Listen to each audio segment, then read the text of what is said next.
Tol Gilimanuk Mengwi sampai saat ini masih berfokus pembersihan lahan di area lokasi groundbreaking dan belum melakukan pembebasan lahan di daerah lain.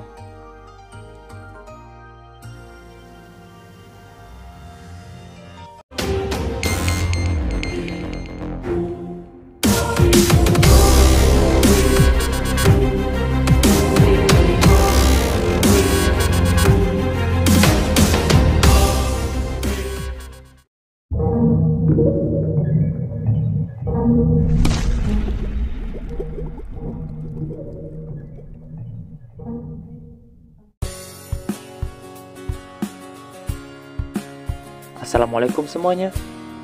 Pembebasan lahan tol Gilimanuk Mengwi masih belum dilakukan di berbagai daerah yang bakal dilaluinya. Saat ini progresnya masih berfokus pada pembersihan lahan di area groundbreaking yang merupakan tanah Perumda Bali. Untuk lahan desa belum dibebaskan. Dan berikut ini informasi selengkapnya. Seperti biasa, sebelum berlanjut ke pembahasan, dukung selalu channel ini untuk terus berkembang dengan cara subscribe dan nyalakan loncengnya, supaya kalian dapat mengikuti update terbaru pembangunan di Indonesia.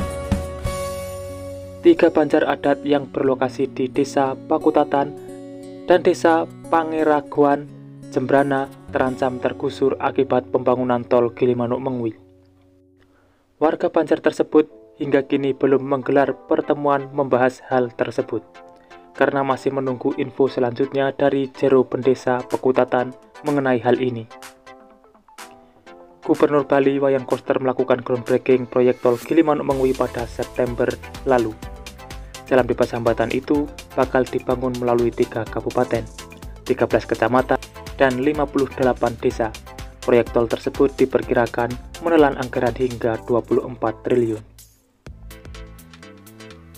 Murjana X, pegawai perusahaan umum daerah Kerta Bali Saguna, masih menempati rumah yang merupakan mes karyawan perusahaan itu. Padahal Perumda sudah mengirimkan surat pengosongan di mana seluruh penghuni mes diminta mengosongkan tempat tinggal itu paling lambat 15 Oktober 2022. Ia menyebutkan terdapat 132 keluarga di Banjar Sumberamis.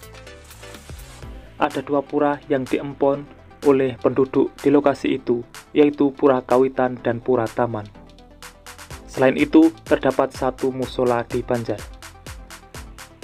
Hal senada juga diungkapkan Kalian Banjar Koprahan Gede Arimbawa. Dengan adanya penggusuran untuk pembangunan tol Gilimanuk Mengwi, Banjar adat bakal bubar dengan sendirinya. Sebanyak 42 keluarga akan tergusur oleh jalan bebas hambatan itu. Pendesa adat Pakutatan Made Aryasa menerangkan pembubaran Banjar adat Sumbermis dan Banjar adat Koprahan masih belum dilakukan, sebab surat tembusan mengenai pengosongan rumah atau mes ex karyawan masih belum diterima pengurus desa. Rencananya, jika memang sudah harus dikosongkan, akan diambil keputusan untuk menampung warga ke Banjar adat yang lain, dan Banjar itu dibubarkan. Pendesa adat Pangyangan I Ketut Rena Setali 3 Uang, pengurus desa Pangyangan, belum menerima surat dari pihak Perumda terkait nasib warganya di Banjar Sumber Baru. Ia berharap agar Banjar adat Sumber Baru tidak bubar karena ada pura di sana. Di sisi lain, Walhi Bali menyebut proyek jalan tol Gilimanuk Mengwi akan menerjang 98 titik subak. Direktur Walhi Bali Made Krishna Dinata mengatakan, sebanyak 480,54 hektar persawahan terancam hilang akibat terkena trase jalan tol Gilimanuk Mengwi. Jika lahan pertanian dan subak hilang, maka berpengaruh pada sistem irigasi hidrologi alami yang dapat menjaga volume air dari hulu ke hilir, sehingga mempercepat terjadinya banjir. Walhi Bali memperlihatkan titik subak yang terkena trase jalan tol Gilimanuk Mengwi dan menunjukkan bagaimana persawahan produktif akan hilang karena pembangunan jalan tol Gilimanuk Mengwi. Sebelumnya, Walhi menyoroti maraknya alih fungsi lahan di Bali yang menyebabkan bencana alam akibat cuaca ekstrim yang intensitas hujan tinggi. seperti banjir dan longsor. Upaya pengendalian pemanfaatan ruang di Bali sangat kurang, mulai dari sistem drainase, kurangnya vegetasi di daratan tinggi atau lahan curam untuk menahan longsor. Ia mengungkapkan alih fungsi lahan yang mempengaruhi timbulnya bencana seperti pembangunan terminal LNG di kawasan mangrove dan pesisir Sanur yang akan mengurangi daya dukung Bali dalam mitigasi bencana. Proyek jalan tol Gilimanuk juga turut andil dalam alih fungsi lahan. Front Demokrasi Perjuangan Rakyat atau Frontier Bali menegaskan penghentian proyek tol Gilimanuk Mengwi. Proyek tol Gilimanuk Mengwi ini disebutkan akan memberikan dampak yang besar terhadap persawahan maupun sistem irigasi subak di Bali. Sekjen Frontier Bali Anak Agung Surya Santana pada Senin 31 Oktober 2022 lalu mengatakan dampak yang akan ditimbulkan di kemudian hari itu sangat besar, di mana sawah serta subak sebagai sistem irigasi dan sistem hidrologi alami di Bali akan diterabas untuk trase tol. Pihaknya mengutip pernyataan Gubernur Bali Wayan Koster bahwa sawah yang terkena trase tol hanya sekitar 200 hektar. Sedangkan berdasarkan hasil pemetaan dengan citra serta kajian langsung dari Frontier Bali ditemukan 480,54 hektar sawah terkena trase tol. Di antaranya 253,52 hektar di Jembrana, 212,89 hektar di Tabanan, dan 14,13 hektar di Badung.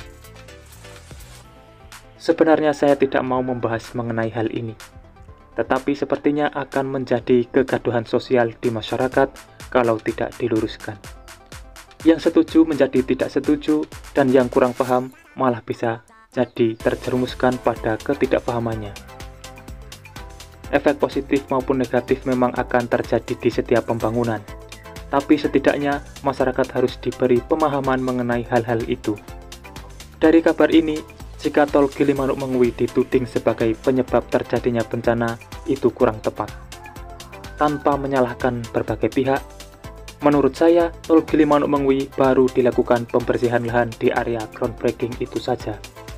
Sedangkan 98 subak yang bakal terdampak tol Gilimanuk Mengwi itu masih belum diapa-apakan, bahkan pembebasan lahannya pun belum.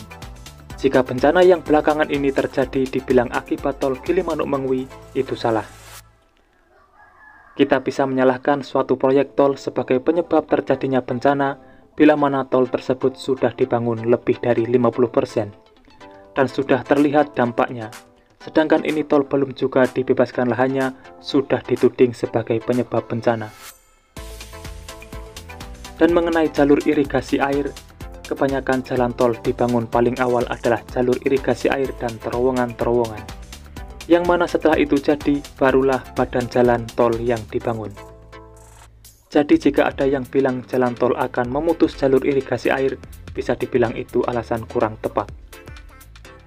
Sebenarnya ulasan ini saya buat supaya tidak ada terjadi kesalahpahaman di masyarakat dan juga tidak membuat kegaduhan di masyarakat, karena banyak sekali kabar di luar sana yang membuat kegaduhan tanpa mengetahui teknis pembuatan jalan tol itu sendiri. Memang akan ada lahan yang akan terdampak dan berkurang, akan tetapi saluran irigasi dan saluran-saluran lainnya akan tetap seperti semula, bahkan bisa lebih baik karena diperbaiki dan diperlebar. Mungkin itu saja informasi dan edukasi kali ini yang bisa saya sampaikan. Jika kalian kurang paham mengenai mekanisme jalan tol atau takut berimbas jalan tol, lebih baik tanyakan kepada yang paham mengenai hal tersebut. Semoga informasi ini bermanfaat, dan saya mohon undur diri. Wassalamualaikum warahmatullahi wabarakatuh. Sampai bertemu di video menarik selanjutnya.